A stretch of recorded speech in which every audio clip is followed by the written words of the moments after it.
When you read through online discussion on ADA website compliance, inevitably you'll come across a comment where someone suggests that all you have to do is install an overlay widget and you'll make your website instantly accessible and ADA compliant. And of course, that's not the case. What an overlay widget really does is it acts as a bat signal, and it's telling everybody that your website is inaccessible or it has accessibility issues and that you don't care about website accessibility.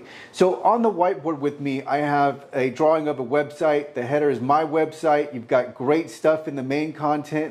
In the sidebar, you've got more great stuff. And in the footer, we have information and legal links. And then we have this overlay widget that we've all come to know and hate. And so superimposed from this overlay widget, I have the bat signal, and it says, my website isn't accessible whatsoever. More and more people are becoming aware that these overlay widgets do nothing. They don't make your website accessible, and they don't stop litigation. And the co-headline I have here is, I don't care about accessibility. So when we see these larger companies some brands that many of us recognize, and they have an overlay widget installed, it's really sending the message that they don't care about accessibility, and this is really bad for reputation.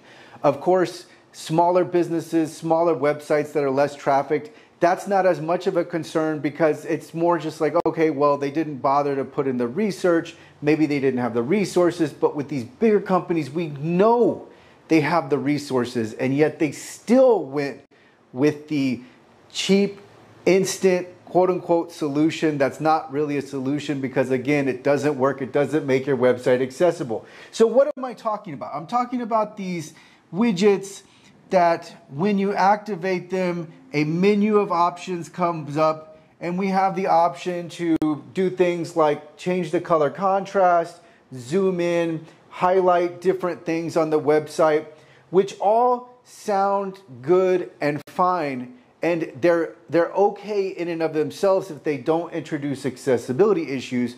But the problem is they don't make your website actually accessible.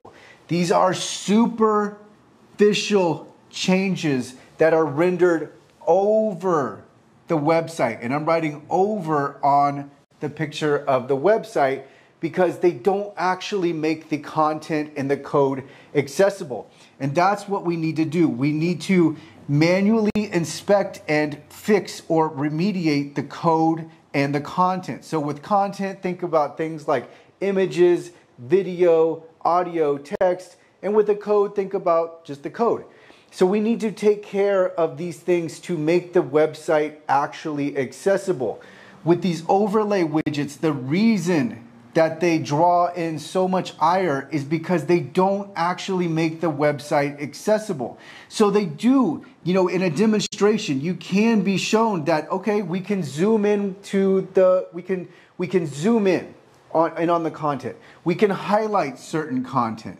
We can even adjust the color contrast. And there are other options available, but they're all superficial and they don't actually make the website accessible.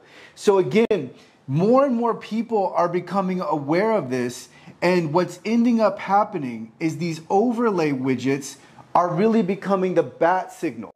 And it's not only telling the general public and your customers and your website visitors, but it's also alerting plaintiffs' lawyers, hey, this website hasn't taken care of accessibility, and they think this overlay widget's going to do it.